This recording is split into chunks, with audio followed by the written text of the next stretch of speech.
Dr. Marlene Schwartz, clinical psychologist, research scientist, and director of the Rudd Center for Food Policy and Obesity at Yale University, who's literally kind enough to squeeze us in on her travel trip. She's headed out of town, so we're going to let her go first. Okay. Thank you. Thanks. Welcome. Sure.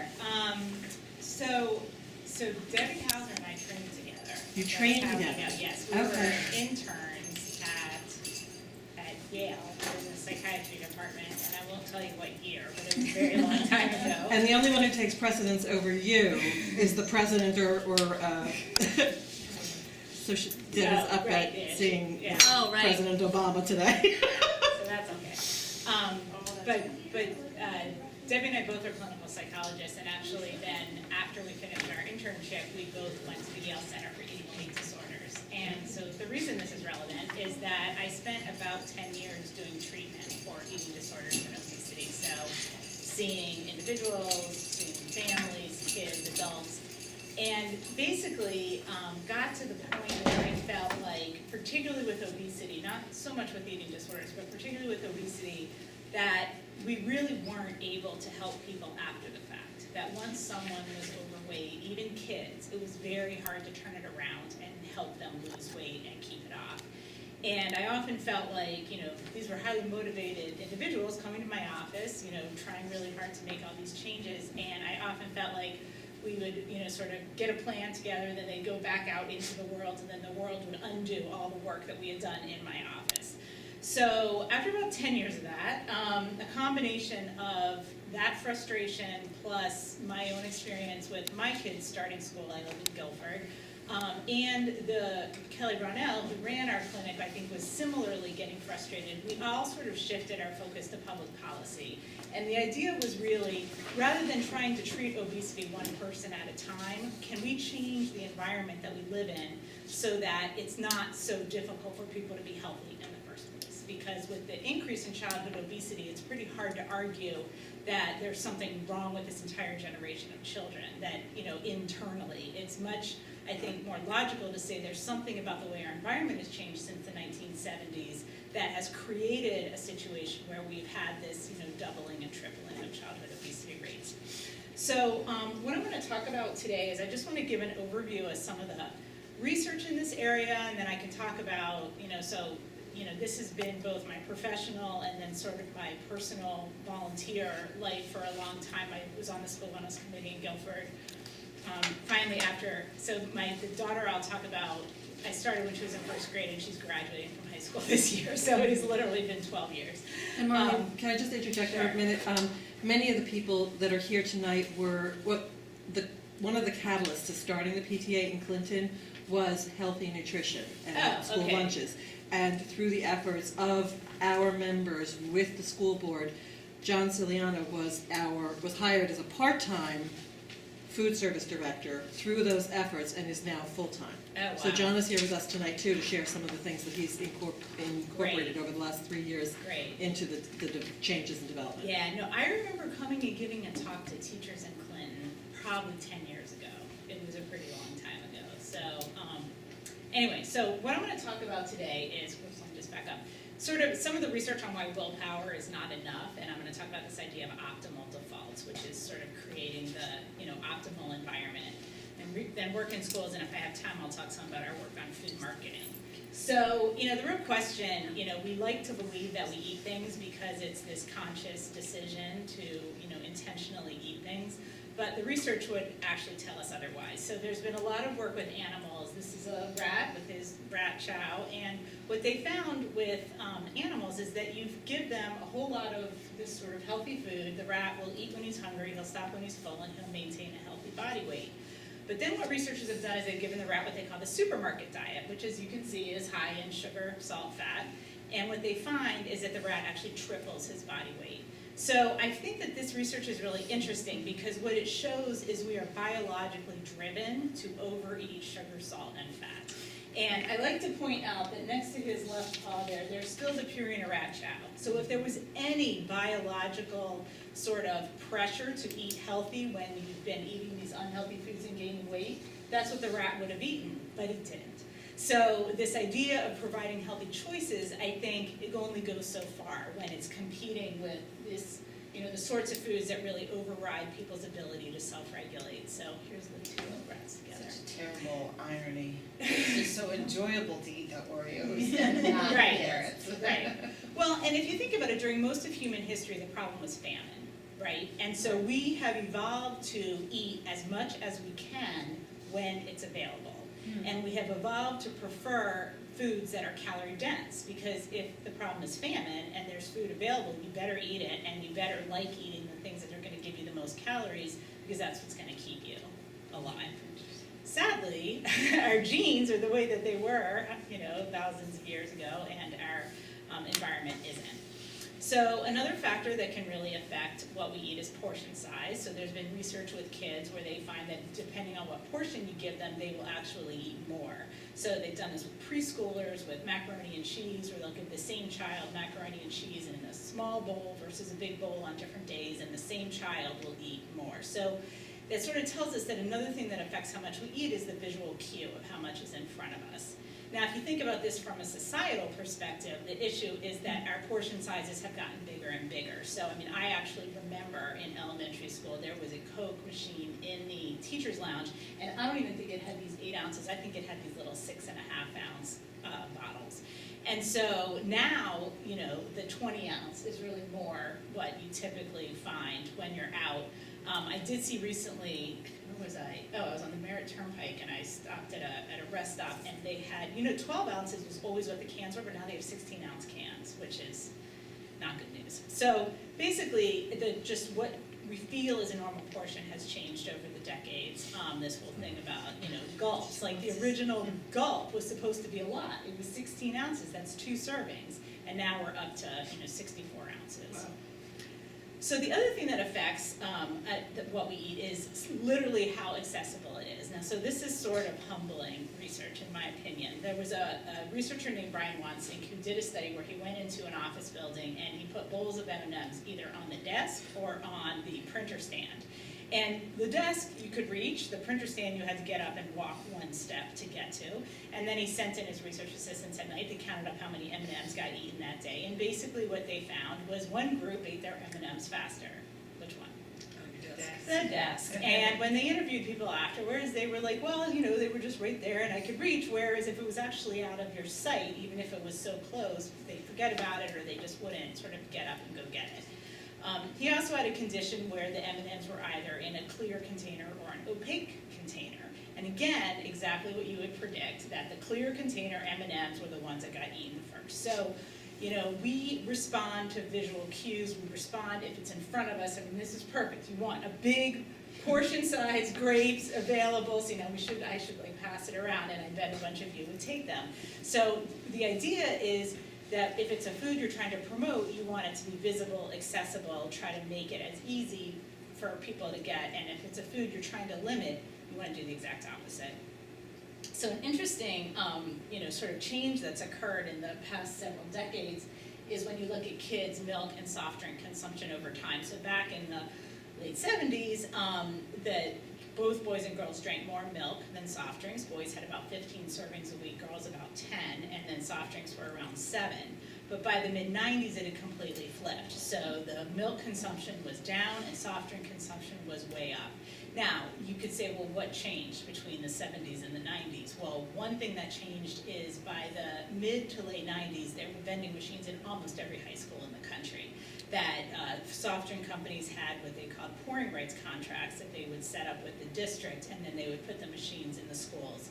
And so those soft drinks were not just available, they were visually there. They had a big Coke or Pepsi logo on the side. The kids were walking past it every day. And so that is probably one reason that you saw this switch. It wasn't like in the olden days when I was in school and you basically had milk in the cafeteria and the water fountain, and those were your choices.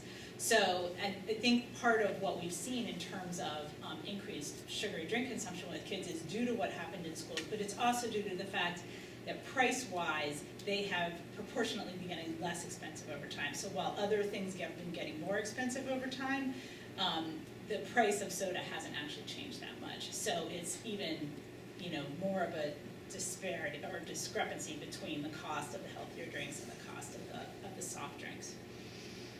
Another thing, this is another thing that can kind of work either way, is variety leads to increased consumption. So there's something called sensory-specific satiety, which basically means that when you are eating something that has a certain flavor, that eventually you get kind of full and sort of tired of that flavor, and you feel like, okay, I've had enough. But then what happens is if another flavor sort of enters the picture, you will find yourself interested in eating more.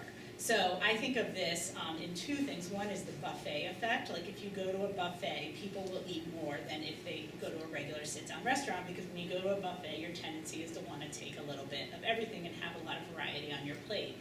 The other is the dessert effect, which happens to me all the time, where you're out, you're completely full, you've had a lovely dinner, and you think, oh, there's no way I could possibly eat dessert. And then the waiter comes over with the tray, and amazingly, you actually think, you know, I could have some dessert. Why don't we split something? So, I mean, that is this sensory-specific satiety. Now, the bad news is there are products that are specifically capitalizing on this, marketed to kids in order to promote consumption. So this is a product that I learned about at a conference. It was actually the American Dietetic Association conference. They have this huge thing called a Food Expo, where all the food companies come and show their new products, and this was a while ago. And so this was Frito-Lay, and they were there with their giant display, and the person there was saying that she was so excited, this new product that has Doritos, Cheetos, pretzels, popcorn, Captain Crunch, and M&Ms, and she was explaining to me they'd done focus groups with kids, this was what the kids really wanted, and I'm like, yeah, I bet. And so she was just, you know, so excited. Now what you can see, it, and that's not so clear in this picture, is it does have the essential vitamins and minerals. And so it's this sort of combination of completely crazy mixture of foods, but marketed in such a way to help parents feel not so bad. Now when I looked at that, my first thought is, oh my God, that's just like my rat slide. Like basically, you know, there's, you know, Frito-Lay is making a product that we know from decades of research leads to overconsumption, and has all the, you know, sugar, salt, and fat ingredients, and we're marketing it to kids. So you kind of sort of think about all those things together, and you start to question, like, what are we doing? How can we change things? So, as I mentioned, historically, the focus has all been on the individual, sort of individuals, you know, going on diets, getting educated, and the thought was that that could somehow lead to someone losing weight. So you can see you want to sort of educate them, you want to kind of give them motivation. I mean, there have been so many people over the years who've been, you know, like Richard Simmons, and, you know, like people who are all kind of motivational. A lot of the commercial weight loss programs are built on that. We've tried hard to come up with medications, there's surgery, but it's still all focused on the individual with the idea that that'll lead to less obesity. Well, at the Red Center, what we really try to do instead is we try to say, what is it that's causing the individual to eat so much to begin with, and what is it that then can affect that? And so the term that Kelly Brownell coined is the toxic food environment, that we've basically created an environment that's the exact opposite of everything you want, that, you know, the unhealthy foods are available, they're less expensive, they're highly convenient, and they're heavily marketed, and that is what in turn is leading to the problem. And those are influenced by policies, school, local, state, federal, all of those things are what's affecting the food environment that we're in. So the idea is, what can we do instead to change the default, to make it so that the foods that are easiest to get are the healthy ones, which can then lead the individual to be healthier. So I'm just going to give you two quick examples of how changing the default can work. One is with pension plans. So this was a study where they had companies where in one company people were automatically enrolled in the pension plan when they, you know, went to work there. And in another company, you weren't automatically enrolled, you had to actually sign up. And at the end of the first year, nearly 100% of the people who were automatically enrolled were enrolled, and less than 50% had actually made the effort to sign up. So it's just the difference between sort of opt-in versus opt-out, and how whatever you set as the default can really influence people's behavior. Now this is another example that I think is even more compelling. That there are countries like ours in the United States where you have to sign up to be an organ donor, you know, when you go to get your driver's license. There are other countries in Europe where you automatically are an organ donor unless you sign up to not be an organ donor. So the effort has to be made to sort of unsign up as opposed to sign up. So this researcher actually looked at the rates of organ donation across the countries, and these are the rates in countries like ours where you have to sign up, and these are the rates in countries where you're automatically an organ donor. Now, clearly, if your goal is to increase the number of organ donors, you could either do tons of, public service announcements and education and try to convince people, or you could just change the law and then make it so that people can still not be organ donors. They can absolutely have the right to say no, but they have to make the effort. And when you do that, as you can see, you would never get 99.98 people to do anything just by education, yet when you change the default, you can. So the question really is, how can we design policies that will create these optimal defaults for our kids eating? And I know I don't need to convince you guys that schools are a good place to start, and these are just some of the reasons that, I really decided to focus my research on schools. Now, what you've probably learned when you start looking at this is there are a lot of places that kids get food at schools beyond the cafeteria. So you do have the regular sort of cafeteria, breakfast, lunch, a la carte, and vending. There's also vendings and school stores and fundraisers that take place. There are the classroom parties, more fundraising and rewards. And then, especially at the high school level, there can be more fundraising and sort of booster concession outside school grounds. And what's complicated about this is that the people profiting are different in each place. So there's sort of the food service has its group, but then you have sports teams and clubs and other, PTAs that, want to do fundraising and will do it in some of these other areas. So there's research to suggest that kids who eat the school lunch, and this is national research, eat 2 times as many fruits and vegetables as kids who don't. So there's, I think there's a lot of potential with the school lunch program. People are often surprised about that. But the truth is people who pack their kids' lunches don't typically put in as many fruits and vegetables as they have access to at school. This is across the board, this or is is- that in this area? No, this is national, yeah. So there are also studies showing that when kids transition from elementary to middle school, their diet deteriorates because they start to have access to more, sort of snacks typically in middle school, and they tend to then have fewer fruits, fewer non-fried vegetables, less milk, and more sweetened beverages.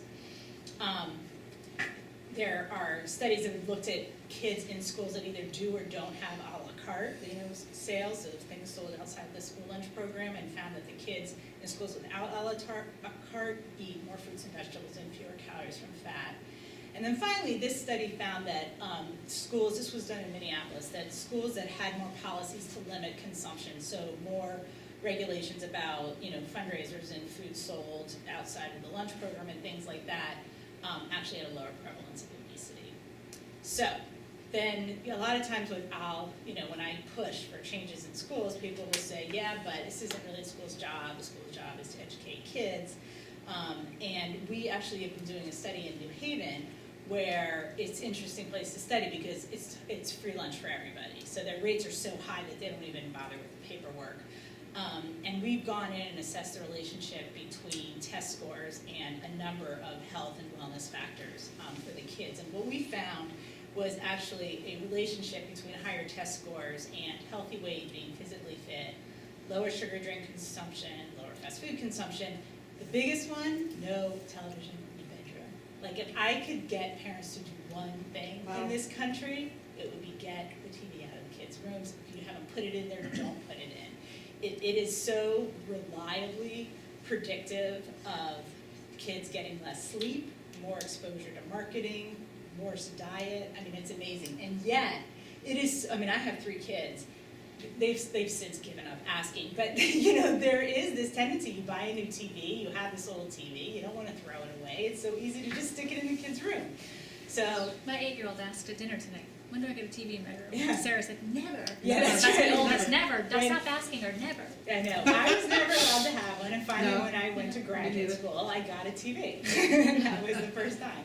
My daughter actually just got one, but she really doesn't. It was like my grandmother was giving away her TV, and it's like really small. And I don't every time I go in there, it's never on. I don't think she watches them. And it's hard. It's not angled towards her bed, so she has to actually get out and sit in front of it. It's like the M&Ms. Now, what Yeah, about exactly. the kids that sit in their beds watching iPad or. Right, because that, I think, Other how stuff. old is this study, I was thinking, because I think. Right, so this, Yeah. I mean, this is a recent So it's study. less screen time too. Right. Yeah. So that includes iPads. So, yeah, so we assess a bunch of that stuff. Now, this was a New Haven study, and TV is still the biggest source of screen time, probably for everybody, really. I mean, it may be changing a little bit, but TV is still what people spend most of their time watching. So this is just some history on the school lunch program, which is kind of. Was that, I'm sorry, I just have one quick question. Mhm. The New Haven one, was that just lunches, or do they also do a breakfast there? They have breakfast and So lunch. it's breakfast and lunch? And nobody pays for it, 100%. Right, right. Well, So yeah, no, we pay for it for taxes, tax dollars. Right, but I mean. They don't pay for it, yeah. Right, well, the way it works is districts that have over a certain amount of kids who qualify for free lunch can sort of do this system, because you end up spending so much money on the paperwork that it's actually I less see. expensive. Yeah, that's true, to just. What percentage? To just across provide the board. lunch than Right. to fuss with all that other stuff. 20? It's true. What was that? 20% we have in Clinton. Free lunch. 20%. Yeah, and those numbers have been going up, actually. Oh, yeah. Just because of the economy. I mean, they've been going up in Guilford too. So anyway, so the National School Lunch Program, you know, has been around for a really long time, and I think is something that everyone had the best intentions in terms of having the kids be healthy, having the farmers, you know, be able to kind of find some place to put excess, you know, food that they grew. The concern historically has always been undernutrition, so until really recently, all there were calorie minimums, not maximums. There were no limits on sugar or fat.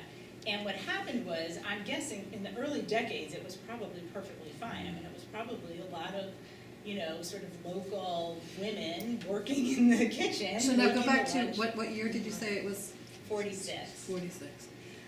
But what happened was, you know, our entire food system has changed, and it's become industrialized, and companies have gotten bigger, and there are more and more processed foods and sort of packaged foods. And so what happened was, as we as a culture sort of transitioned to having this concept of kids' foods, which drives me crazy, like, I don't know how that happened. Right. But somehow we've all been brainwashed into thinking kids will only eat kids' foods, so they'll only, you know, hamburgers, fries, and I don't need to tell you guys what kids' foods are. And so then the school was basically just mirroring what was happening in our society, but of course it became this vicious cycle, because then kids were getting it at school and then sort of reinforcing that this is what they should be eating. Now, although on the one hand, the kids who are having the National School Lunch Program typically do get more of the fruits and vegetables because they are getting access to those every day. Historically, now this is going to change, but historically they've also had higher levels of what they call SOFAs, solid fats and added sugar. So these are sort of the empty calories, and they. This is just some sort of the proportions, but I think what's most important to realize is if you look at what's in the schools that's contributing to the lower quality diet, it's a flavored milk, cookies, that's supposed to say cakes and brownies, pizza and pizza products, and then the condiments. So the Healthy HungerFree Kids Act was signed into law in 2010, which is kind of a while ago now. It's still getting implemented. The regulations are still coming out. Some of them haven't kicked in yet. Some won't go into effect until to the fall of 2014. But basically what it did for the first time in decades is it required the USDA to update all the standards. So this was a huge victory for people who are concerned about school lunch. So there's new school lunch and breakfast regulations that have been coming out, getting phased in. For the first time ever, the federal government has the authority to regulate the competitive foods. So historically, other than sort of the half hour before and after the lunch period when they tried to protect the school lunch from these other foods, basically districts could sell whatever they want. That's how all the soda got in. Because you could never sell soda as part of the school lunch program, but because outside the school lunch program there was no federal oversight, districts could pretty much sell whatever they wanted during those other times of the day and other places. Do we sell soda in our schools? No, It's not allowed in it's- Connecticut. No, there's a state law. In 2006, Connecticut actually was the first state in the country to say you couldn't sell anything other than water, juice, or milk K through 12. And what was impressive about that was the high schools. Even the new competitive food regs that will be national still aren't as strong as our Connecticut standards. Nice. I'm very proud of Connecticut. Like, that was really good. Yeah, that's nice. I rub Was it it into too my hassle friends to from do that? California. I'm like, oh, we really want that one. Well, you know, there were a lot of people who were advocates, but we did do some research where they tested it out in, oh my gosh, where was it? Meriden,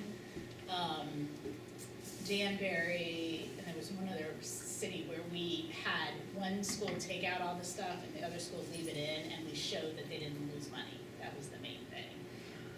And we also showed that the kids didn't go home and eat twice as much of the junk because they didn't get it at school. And so that was helpful, I think. I thought there was an The ice cream flavored milk, vending too? machine The at flavored Morgan. milk is still fine. Oh, okay. Chocolate milk. Oh, with no vanilla or strawberry, Mm-mm. okay. We got rid of, right? Is that what you said?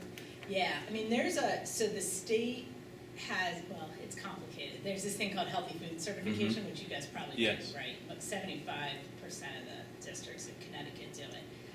But basically, the way it works is, and this was part of the 2006 legislation as well. So originally, Don Williams, who's the president of our Senate, tried to pass legislation in 2005 that would have regulated both beverages and food. It got passed, and then Jody Rell vetoed it. So a year later, he tried again, and what he decided to do the second time is he split apart the biggest lobby against this was the American Beverage Association. Like, they were the tough ones. So basically what he decided to do is just focus on that. So like there was just that one sort of group to fight. And for the snacks, because it's so much more complicated, what Connecticut did is it created something called Healthy Food Certification, which basically means that districts were allowed to sort of say, we will follow these rules, and in exchange, the state gave extra money to the districts as part of their supporting the school lunch program. So you got an extra 10 cents per lunch sold from the previous year. So it's sort of a complicated formula, but it was basically designed to financially protect the districts who were willing to get rid of the worst of the snacks. Now, this has been going on for, 8 years. In the fall, I'm not sure what's gonna happen because then it becomes federal law.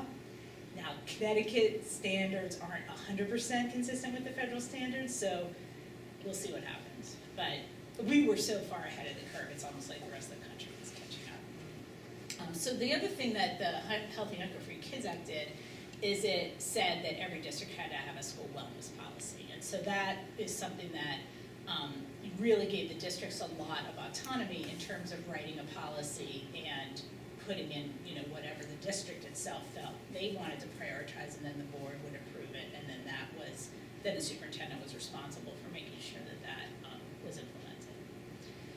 So I'm just gonna show you a couple of things from the studies. As I mentioned, we did this pilot study. We found that what happened with the pilot study was that the schools did not lose money, but the reason is that it's not that the kids bought the healthy a la carte as much as they had purchased the unhealthy a la carte, so they didn't like baked chips as much as regular chips, but it was almost like the kids were like, oh fine, I'll just buy the lunch, and so lunch sales tended to go up, and so on a sort of macro level, the overall sort of financial picture for the district was fine. I looked at specifically how the diet changed for these middle schoolers and basically found that they ate more healthy snacks, they drank more water, they had fewer unhealthy snacks and fewer unhealthy beverages. I also looked at body image concerns because one of the sort of arguments that had come up was that you were going to cause eating disorders with all this talk about food and stuff, and so I actually assessed that and there was nothing there. So I don't think people develop eating disorders because their school cafeteria stops selling potato chips. Like, that's just not a cause of eating disorders.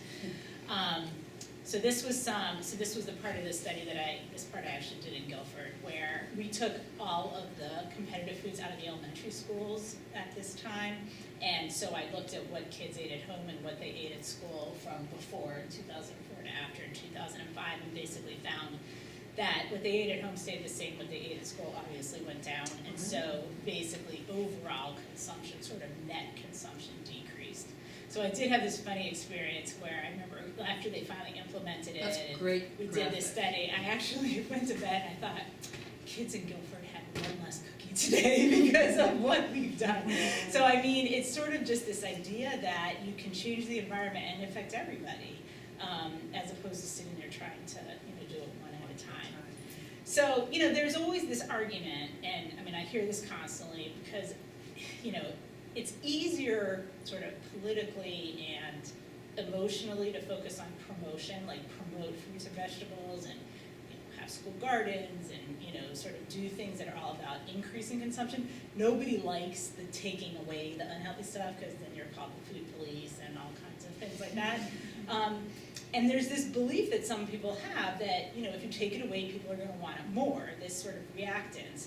But what we found in the research is that it's not this sort of absence makes the heart grow fonder. It's basically out of sight, out of mind. That if it's not there, you don't think about it. And if there's something else there instead, then that's what you eat. But it's a rough argument to make. Like people, some people are good with it, but some people just are so concerned about, sort of being perceived as taking something away that you can get really stuck. So another thing I heard a lot of, so we took on birthday cupcakes, which, it's almost comical. If you take a step back, like, it's kind of ridiculous how upset people get about birthday cupcakes. But in Guilford, what happened was the elementary school principals did not like them. They thought they were a waste of time, they were distracting, they got the kids all riled up, it was made a mess. So the principals really wanted to get rid of them, but they were afraid that the parents would get mad. So 12 years ago when I started this, I naively said, oh, don't worry, I'm sure it'll be fine. The parents won't get upset about that. And so I went around and gave talks kind of like these to the PTOs and, to the Board of Education, to the teachers. I must have done this 10 times. And one of the things I kept hearing was, oh, come on, birthdays are only once a year. Now, of course, your kids' birthdays are only once a year.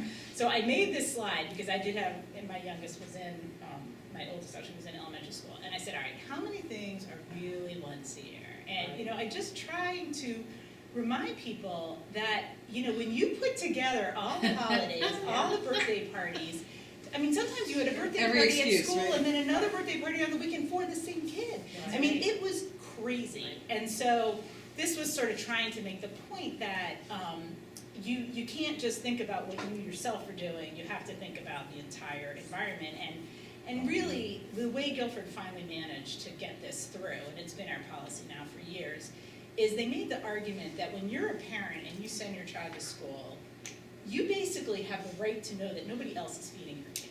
That, you're the parent, you're in charge, and it's your right to determine what your child eats. And so it wasn't so much, like if you want to send a cupcake in with your child for him to eat on his birthday, that's entirely your decision. But you can't make a decision for every other kid in that class without those parents. Now, so it's worked, and it's been in place. So my oldest, I said, was a senior. My youngest kids, I have twins, they're in 8th grade. So by the time they got into school, there were no cupcakes. They were gone. They'd never had cupcakes. And one day they were sort of like, we were in the car, and they were in the back, and they were saying, we heard that there used to be cupcakes. Mom? Really? They've since found out. That's you. But All you. it's funny, it's amazing how it doesn't end. So one of my twins, this is pretty funny. So for African American History Month, everyone had to do a report on a famous African American. So one of my twins discovers this guy named Mr. Crumb, who he invented the potato chip. Who knew? Turns out he was a chef. He had made French fries. The person thought they were too mushy, so he cut them thinner and thinner, and he fried them. And then finally, he basically burnt it, sent it out. And of course, the guy loved it, and the potato chip was born. So my daughter is doing this report, and she comes up with this idea: wouldn't it be great if we could hand out potato chips during my report? And I said, no, you can't do that. And so then she went to her teacher, and then the teacher said, well, we could do it, but I would have to email all the other parents to make sure it was okay that you handed out potato chips. So I finally said to my daughter, look, you just cannot do it. It's not just on my watch. Yeah, I'm you just can't. You make me look bad. I made such a stink about this that I can just hear it now. Guess whose kid is handing out potato chips? So she did not hand out potato chips. But it's just amazing how it's still, that food in the classroom, it is harder to get rid of than everything else. It's just astonishing. So, okay, so a little bit more about the new school lunch regulations. So, this was sort of the historically, I mean, this is still what's part of the school lunch, but it's always been the case that you had to have a protein, milk, a grain, and a fruit and or a vegetable. That was part of the lunch. And I had observed some lunches at the elementary school when my kids were there, and found that you had to take 3 of the 5 components in order for it to be a reversible school meal. And so what happened was a lot of kids would just take 3, and they'd take the protein, the milk, and the grain, and they'd leave their fruit and vegetable behind. So we decided to do an experiment where it was sort of based on the M&M study. Like, I kept thinking, if you can get people to eat M&Ms by putting them on their desk and just having it there, maybe we can get more kids to eat fruit if we can just get it on their tray. And so what we did was we had 2 elementary schools participate. In one, we kept it the way it was. In the other, we had the people working there give the kids a verbal prompt to take a fruit or juice serving. So instead of, basically the way we did is we had them say, would you like fruit or juice?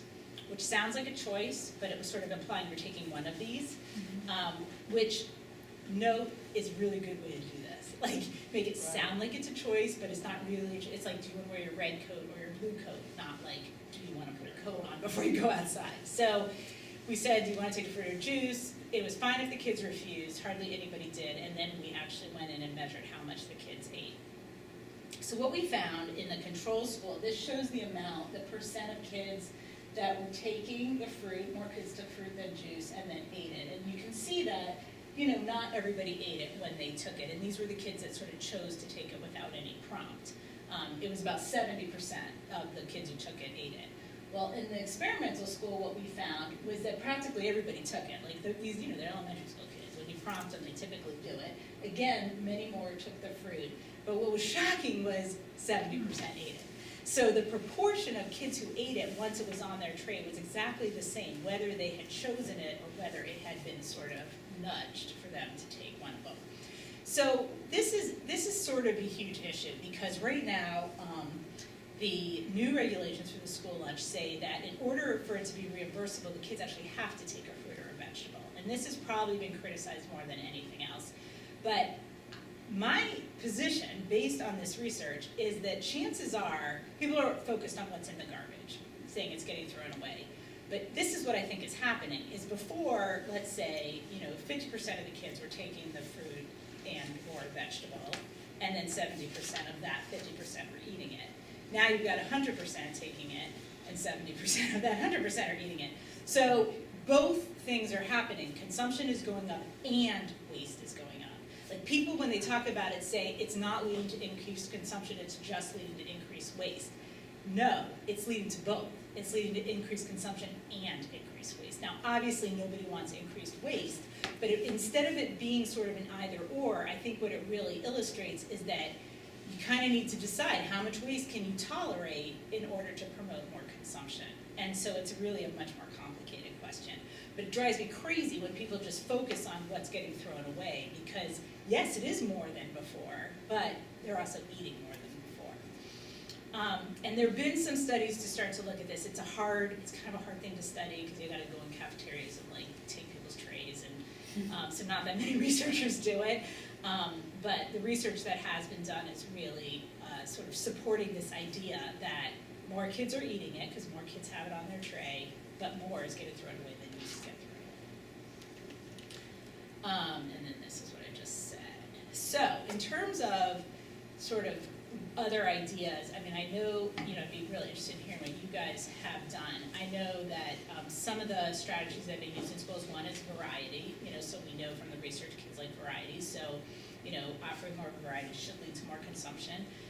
I think there's this almost catch-22 with quality. I think that some food service directors are concerned about spending a huge amount of money on fruits and vegetables when they know that some of them are going to get thrown away, and so there's almost this, they don't want to spend as much, but then it's kind of the less expensive, so maybe not as high quality fruit or vegetables, then the kids won't eat. So it sort of reinforces this negative cycle.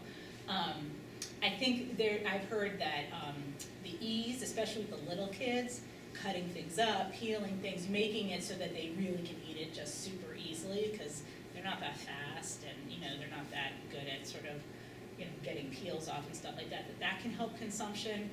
I think one thing we sort of learned from that other study is just talking to the kids too about the food, prompting them to eat it, and discussing it, and sort of making it like what I would love to see would be for there to actually be a connection between nutrition lessons they're getting in class and what's in the cafeteria, so that it starts to really feel like everything's reinforcing itself.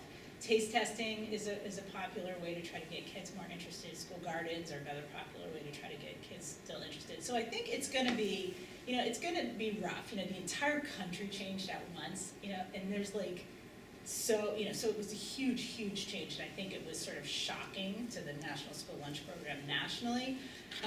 But I think people are starting to figure out strategies to make it more successful, and I'm hoping that as we sort of get through this year, and then next year when the competitive foods aren't as prevalent, it should help really gear more kids to having a school lunch. So I'm actually going to stop there, and if you guys have any questions or talk about what you want. Was that Healthy Hunger-Free Kids Act, is that Connecticut or is that? That's the federal. Federal. That's, yep. And you may remember when it got passed, and then the new lunch regs came out, the frozen pizza lobby and the potato lobby called their congressman, and Congress actually undid 2 parts of the law. Originally, the tomato paste on pizza was not supposed to count as a whole vegetable serving, but that got undone, and so now the tomato paste on pizza counts as a vegetable. So that was the whole pizza is a vegetable thing, like Jon Stewart and everybody was making fun of. And the other thing was the original regulations were written to limit French fries, because this is one thing that the research has shown clearly is that kids were eating a huge amount of French fries at school, and there actually was a study that found that overweight was connected to the number of times per week French fries were at school. So I mean, French fries are one of those products that is just adds a lot of calories to the American diet. So they tried to limit French fries, they tried to limit potatoes, and the potato people went berserk and called their congressman. And you found out which states had potatoes. There was one New England state, I think was it Maine? Maine. Yeah, so yeah, all of a sudden the So what is the potato lobby- childhood obesity percentage now? Well, Nationally? I heard it went down, I heard. well, yeah, let me explain that to you. So, let's see, it really, really depends on subgroups. So, I mean, in general, I think, I'd have to actually look it up, but I would say it's in the neighborhood of 30% are overweight or obese. So, the way it works is you have body mass index, which is like on a normal curve. And so you'd expect a normal, like if everybody was normal, you'd expect 5% would be in the top 95%, and you'd expect that 15% would be in the top 85%, like, because that would be the tail of the curve. What's happened is we've got twice that in those top percentages. So it's not so much that we want to go down to 0. Like there will always be some, 5% of kids that are at the very highest level of weight, but they've been joined by all these other. It's just like the whole thing is shifted over. I don't know if that makes sense. So the 43% decrease that made the news last week was really misleading. What happened? The rates of obesity among kids and adults did not change at all. What changed were the 2 to 5-year-olds. So they track these things over time. So like in the recent last 10 years or so, rates of overweight and obesity among 2 to 5-year-olds, they've been at a certain level. So let's say it was 10%, I'm just guessing. So it wasn't that it went down by 43%, it was 43% of 10%. So it went down by 4.3%. And it's not the same kids. So it wasn't that any kids actually lost weight.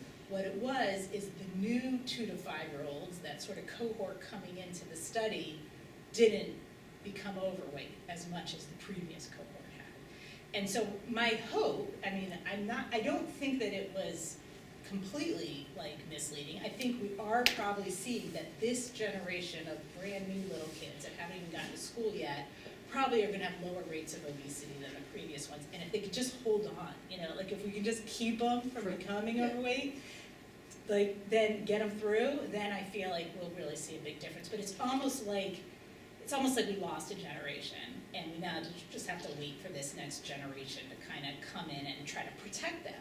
Because the other study that came out recently was that if you're overweight in kindergarten, your odds are very bad in terms of being able to become normal weight again.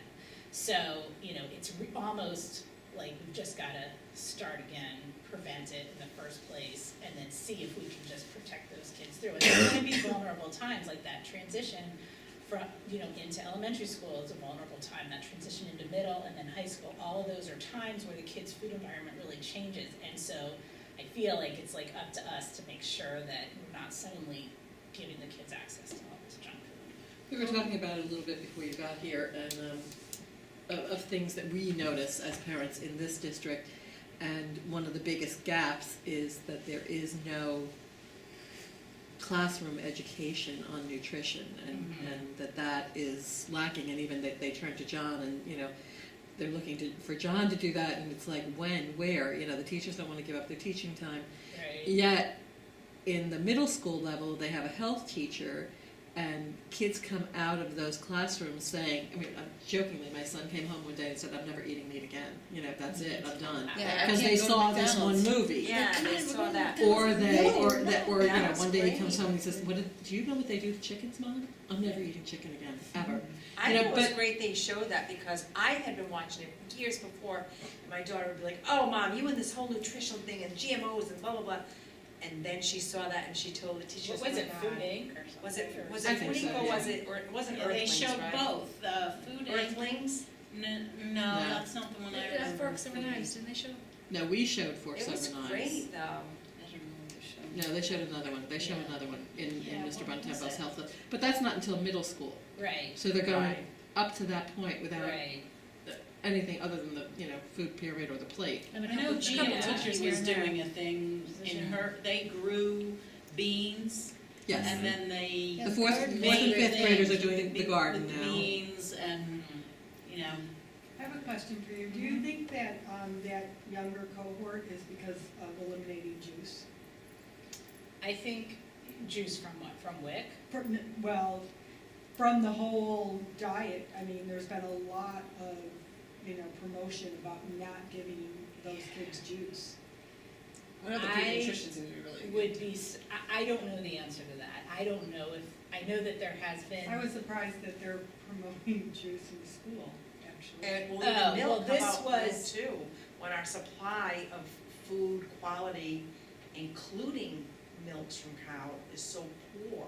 Uh-huh. Like, that was my whole thing, like, yeah, they're getting this milk, but the cows, 80% of our antibiotics sold in this country are for farmers. No, I Like, know. Nobody knows that. Like, the pediatrician even said to me just last week that they don't push it like they used to, the milk and cheese and dairy, but that it's a healthy overall, they're getting broccoli and Yeah, well, stuff so, like I mean, I that. guess there's a few things. This is what's so complicated about nutrition, is people are in entirely different places. So, like, if you look at the national picture, we're just getting the kids, we're trying to get these stop drinking soda.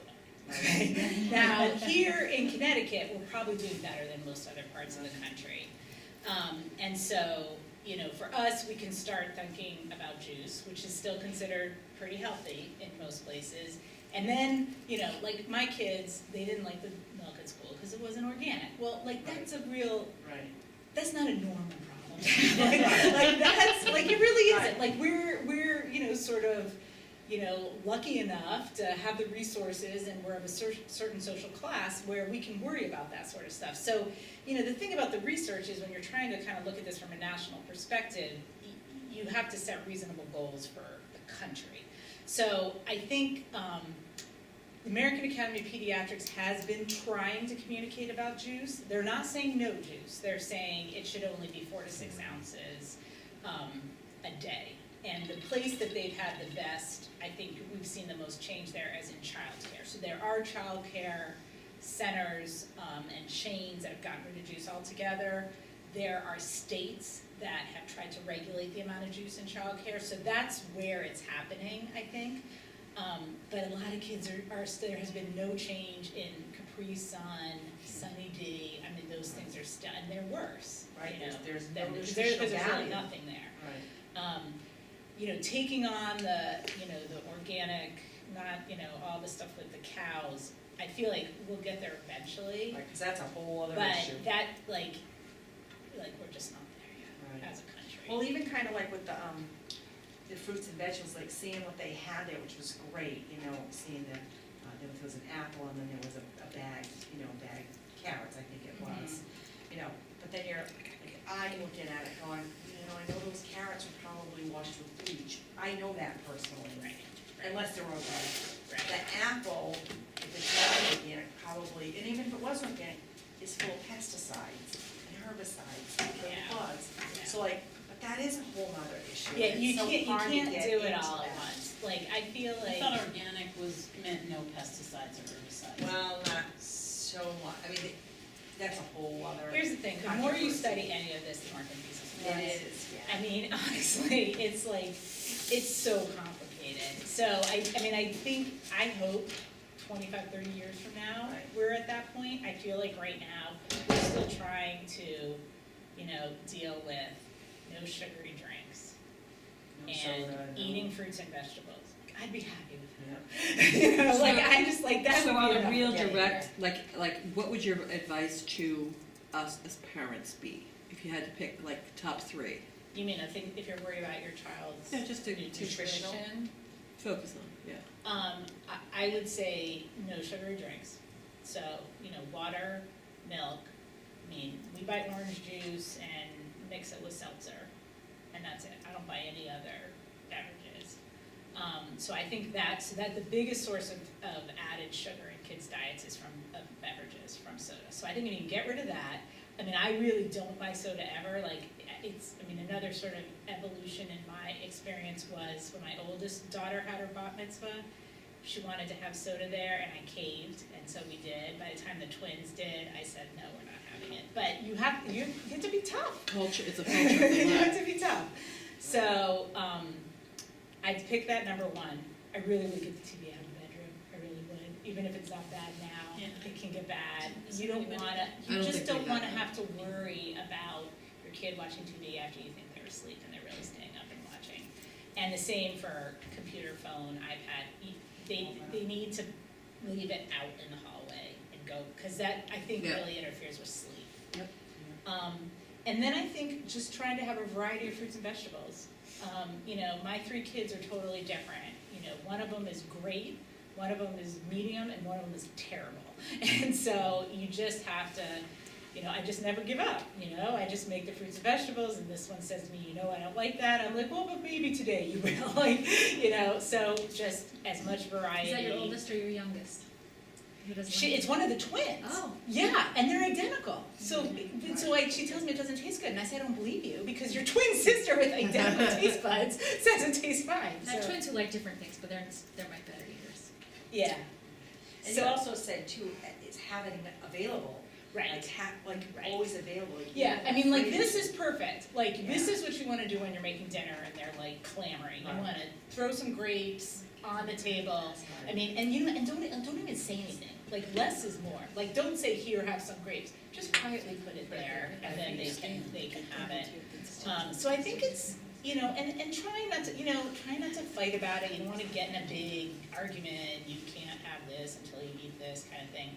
The other thing that I think is helpful is, the other kind of rule we have is 1 dessert a day. So we have dessert, you know, the kids can have a cookie, they can have brownie, they can have whatever, but they get 1. And so that's easier than trying, it's easier than trying to get rid of it altogether, which I think is really hard. And it's also, I think, better than leaving it sort of up in the air, how much can you have? Because if the answer is sort of 1 dessert a day, then if they go to a party or they have something after school, then that was their dessert of the day, and they don't have dessert later after dinner. And what's nice when you have multiple kids is they tell on each other. Right. So like if one of them, because now my twins can walk home from middle school, and they'll stop and get something on the way home, and then if they try, one of them tries to like have something later, they like, you had a cookie earlier.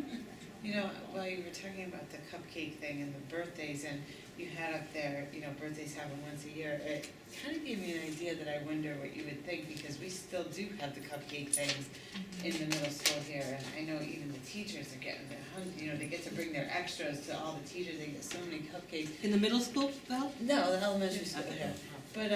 But what if you did just have like one day out of the school year that Today's was a birthday day. celebration of birthdays, Yeah, right? today's birthday. And even like, Even if it was once a month. yeah, Yeah, I some know. districts do that. Some districts do once a month. You celebrate all the September Because that would get birthdays at once. people over even the summer. A lot, I mean, what they've done in Guilford is they still celebrate birthdays, they just don't do it with food. So they do things like, if it's your birthday, they get extra 15 minutes outside for recess. Oh, Or okay. they play they have, you know, special games, you know, I don't even know what they all are, but you know, where the, you know, kids can, there's one where like you go outside the classroom and you come in and there's some guessing thing. So there's like games that the classes can play, and so if it's someone's birthday, they can pick the game. You know, they've had things where parents will come in and read a book or do some sort of activity. So I know at one of the elementary schools, the kid whose birthday it was got to read the morning announcements over the PA system. So, I mean, they can come up with something. Yeah. You know, I mean, sometimes they give out like pencils or things like that, or if there's a school store, they'll give out coupons to buy something at the school store, which is more pencils. But I think it's really, you know, it's a matter of thinking creatively about what else we can do. But kids, I think, really like the idea of extra recess. And that's a whole lot better than, I mean, it's 15 It's a minutes, when you win-win. spend the 15 minutes outside, you spend the 15 minutes So serving what are they gonna be cupcakes in the outside by classroom. themselves I then? know, right? No, the class. Who wants to go outside We send the one kid out. Happy birthday! No, so instead of serving cupcakes to the whole class for 15 minutes, Oh, right. the whole class needs to go outside and play. And at least they're getting exercise because they're Edit probably that running off the around. camera. Tired, Val? Yeah. Yeah. So, Marlene, I know you have to leave, so Yeah. if you please leave whenever you are Okay. ready to go. John, if you want to share a little bit about what we're doing Thank you. in our district, we really loved having you here tonight. Thank Thank you you. for That's coming. great. Thank you, that was great. What are you guys doing? Yeah, boom. Well, I find a lot of those things you were talking about interesting, especially, you know, you're talking about offer versus serve, especially, I know at that elementary school, we don't even give them we don't even give them the choice. We just give it to them, we just serve it to them, because, number one, they're so young, especially kindergartners, when you ask them, they're like, I know. it just holds up the line, so we Yeah. serve it to them anyway. Yeah.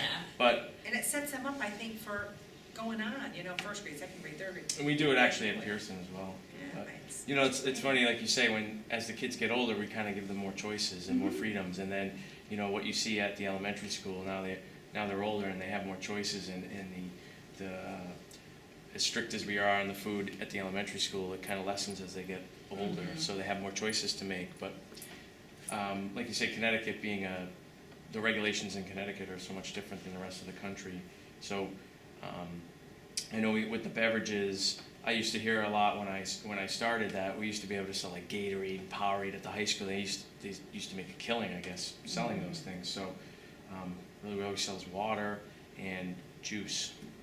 And the juice has to be in Connecticut. It can't be greater than, I think, 8 ounces as it is. But and as far as vending machines, we only have juice and water. And we had an ice cream machine at the high school, but it's been ousted. Yeah. So, you know, but as far as what we're doing, I know when I started here, a lot of the commodity dollars were spent on, you know, just government commodities. The stuff that the government sends you is really, in my opinion, is low quality. Right. And especially with everything's canned, you know, canned vegetables especially, they're all sitting in a salt solution. That's where you get those you know, ugly green beans, you know. Those are horrible. So what we did is we took more than half of the money that we have for commodities and we allocated it to the Department of Defense's fresh fruits and vegetable program. So we started that initially, and we serve, I'm not going to say everything is fresh, but the majority of what we serve, because the government still, regardless, sends you canned stuff as well. So you do have to mix it in, especially in the winter when the government's program is, it has to be grown in the United States for the fresh fruits and vegetables to get those in. So in the wintertime, your selection is not as great, especially this winter. Well, that's why you wonder, how can, you know, the USDA and the government have all these regulations, yet they're sending crap to our They do. kids? And it's like, but we're supposed to trust the USDA and the government to look out for the best interest of our children when they clearly are not, when they're sending that. Yeah. So, you know, I appreciate what you're doing and getting the It's- freshest you can when you can get it. Yeah, we have, we allocated $15,000 this year, which may or may not sound like a lot of money to you, but I think when I started it was at $2,000, so we've upped it every year, and already we're down to $900 from the orders I placed today for next week. So last year, believe it or not, That's for the whole year? The whole, yeah, $15,000. for how many children? Well, 4 schools. Like 1,800, God, 1,900. that's my something food like bill that. in 3 months. Yeah, that's for fresh fruits and vegetables to try to go through the week. So like I said, you have to mix them in. How much money is it? Wow. 15,000. 15,000 you spent? Oh, 15,000, I said 15. Oh, 15,000. Say, what do you get, a carrot? So, But still, that's- believe it or not, some school districts allocate money towards this program and then they don't even use the money. So last year, I asked for more. I said to you, because the woman in charge of it had sent out an email and, saying, if you're not using your money, I'm going to take it back. So I sent an email saying, well, do you have, we got 7,500 extra just for asking Wow. for someone else's money. So, John? so those How are the things much we are try to do. the little kids' lunches here? $2.75. And that, was it similar to what we saw in the little tray? Like a veggie, a Mhm. food, milk, some kind of grain? It's a full tray. You can't get, that to me, What's you that? can't go It's a full wrong tray. for $3. It is. Sometimes I look at them and I think, Wow. that's a lot of food. Yeah. It's Yeah. a lot of food. For It's $2.75, it's lunch. you can't even get a Happy Meal for that. I'm sorry? You have a lot of food thrown away. Oh, yeah. You know, I mean, it's not just fruits and vegetables that get thrown away, so, you Mhm. know, I would see what the. Yeah, but they do that with their lunch that they bring to. The biggest- Exactly. Yeah, the biggest offenders, I mean, that's the biggest offenders are the elementary school kids. Yeah. They really, it's the first time they really all day have like an opportunity to interact Right, with and each then they other, forget to to be eat. social. Right. They forget to Right. eat. They really I don't. They're got phone just calls sitting there. all How the time long from is the their lunch lunch, lady. like the lunch Avery period? doesn't eat lunch. Is it the same It's for like each Still 20, alive. 23 minutes, 24 minutes. Do you Here. guys try the Yeah. recess before lunch idea here? Um, Recess before lunch? That's something we've talked about at Pearson, which is our other elementary school. 2 of the recesses are before lunch. There's 4 lunches over Do you there. see any difference? Well, I see a lot of sweaty kids coming in. Yeah. I mean, that would be I see they eat interesting, To see if not they that you need eat to more. do research in your spare time, but it would be interesting to look at Mhm. the waste, because there have been studies that have looked at that and found there was less waste when the kids had recess before First. lunch, because I I bet, think yeah. they kind of get all Oh, yeah, their they're hungry. interaction, Mhm. and then Yeah. they're hungrier, and they're also just kind of more able to settle down and just Yep. eat. Right. That would But make I'd be sense. curious if Now, I wonder if why I they get don't a make that student, I'll send mandatory. them out to They like. should Yeah, make we that we talked about that, right, mandatory, Shelby? In the, Yeah, It's years really ago, that nutrition was brought up savings. with, There's so many He- lunch here at Joel. lanes, it becomes Right. It just it's said all that there. It is. they would be It's too much of a already thing to with- get the kids with clean. the specials, you know, Little little ones use clean, it 'cause they wouldn't be able to wash and their hands the and- library and You were gonna stuff. have to then send them all into the It's a bathroom to wash their scheduling. hands Yeah, it's, before I they mean, ate. So that sometimes was you can have some of that was But kids don't get they research, wash so their that's hands why it's after very they fast eat? to We'll choose give them one. that I line. hope. The line to the winter.